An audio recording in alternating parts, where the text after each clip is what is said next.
I had a little mini accident.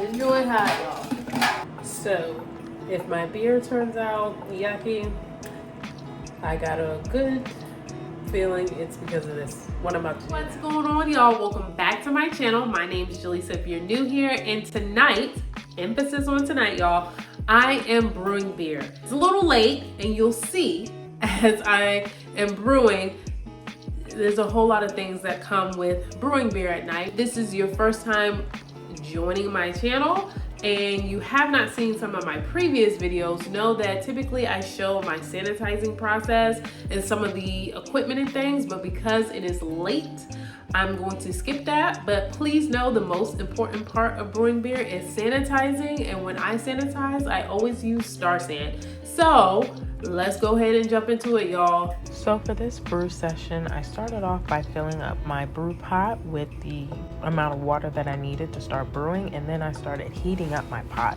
in order to get my bowl started. Now my local brew store ran out of the large containers, so they had to give me 3, but I went ahead and put them in warm water to get them ready to be added to my boil.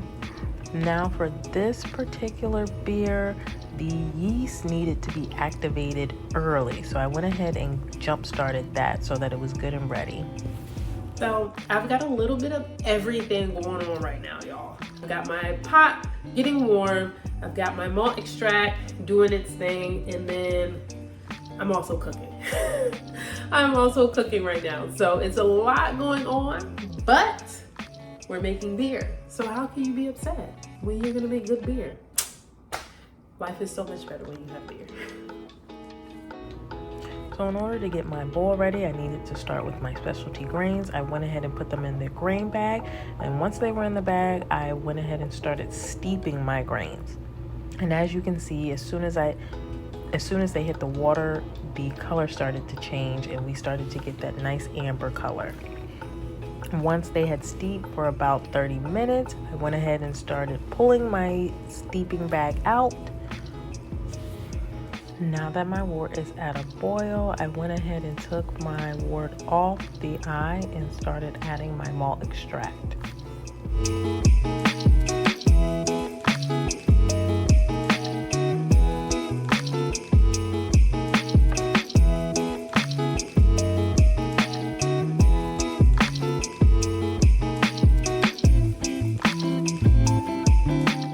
At the 60-minute mark, I added my first set of Cascade hops to my wort. I added my last set of Cascade hops at the 15-minute mark, along with my specialty seasonings, which were cinnamon and nutmeg.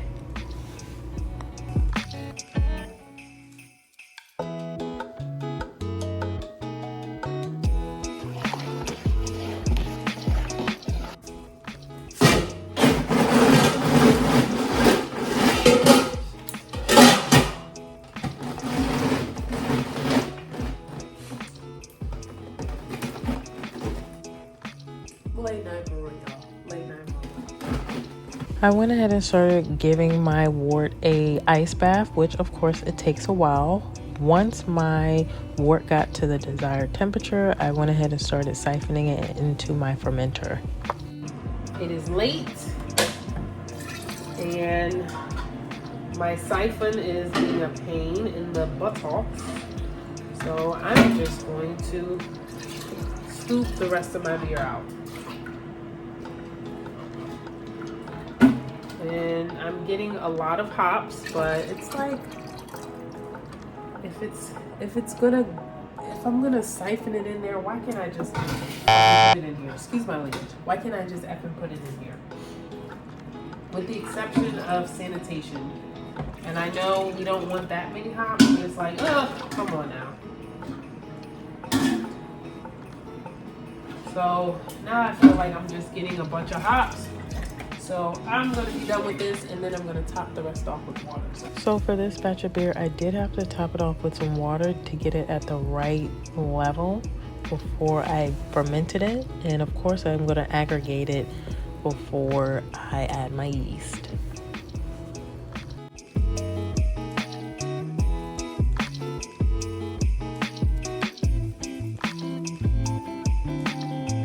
right, so brew day is done. This may have been one of the fastest brew days I've ever done. Like I said, I started a little later, and this beer, I didn't really have too many additives. So y'all, this is what I get for brewing late. I forgot to add my orange bitters. I was supposed to add these during the 15-minute mark of my beer. I completely forgot. So I'm about to just take a risk and throw it in my fermenter and just get the after effect. It's almost like dry hopping, but these are not hops. I don't know. Look, I'm still new to this, and in my opinion, brewing beer is just kind of playing with things and see what happens. So I'm gonna add these now, and if ish hits the fan come tasting day, we can blame these. So after 3 weeks, I went ahead and started bottling my beer. And for this bottling, I did get a new piece of equipment which made it a little bit more easier. I will link that below, but I continue to use the same sugar tablets that I have been using, which will also be linked below.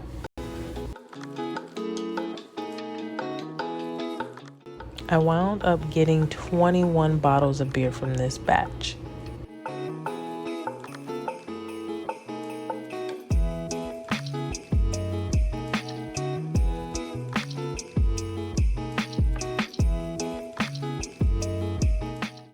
All right, y'all, so it is finally tasting day. As you can see, when I first started this video, I had pumpkins behind me, and now I've got my Christmas tree up. So here is a close-up look of my beer. I'm loving the color, and let's go ahead and taste this bad boy.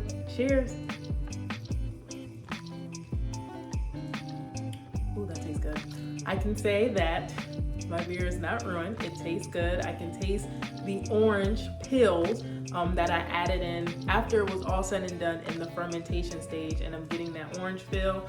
This tastes pretty similar to my pumpkin beer, and there were some similar ingredients that I used, like the cinnamon and the nutmeg. A lot less spices than my pumpkin beer, but still some similarities. But overall, I'm satisfied with the taste of this beer.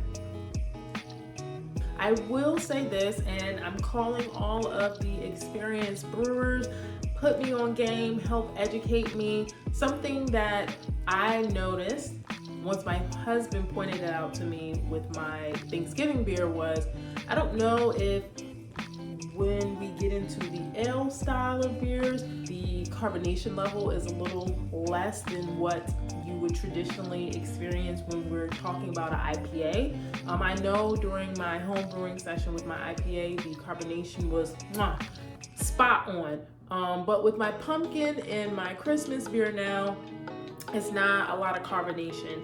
And I've been using those tablets that I have linked below, and that you all have seen me use the past few times. With my pumpkin beer, I added 3 tablets. For this one, I added 4, and still the carbonation is very mild. Now, I have noticed when I get big name beers from the grocery store, like the Elasian pumpkin beer that I drank during the beginning of the fall season, that didn't have a lot of carbonation, so I don't feel like the lack of carbonation in this batch of beer and in my last batch of beer is really making or breaking the beer. The flavors are still there, the substance is still there, the beer tastes really good, but I guess for me, someone who enjoys a little bit of carbonation to my beers, it does, like, I miss it. So if you're an experienced brewer, and if this is something that you all have experienced, and you can, give me some tips, or at least help ease my mind that, like, I'm not doing anything crazy to my beers, please comment below. As always, y'all, like this video if you enjoyed it. Liking this video helps my channel to grow. Subscribe.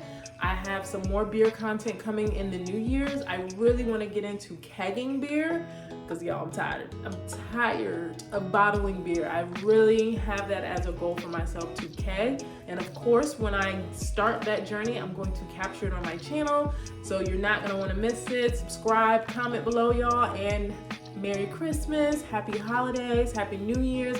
I will see you all back in the new year with more beer content, y'all. Until I get back to brewing in 2023, check out some of my previous brewing sessions, and I'll catch you all there. Merry Christmas, y'all. See ya.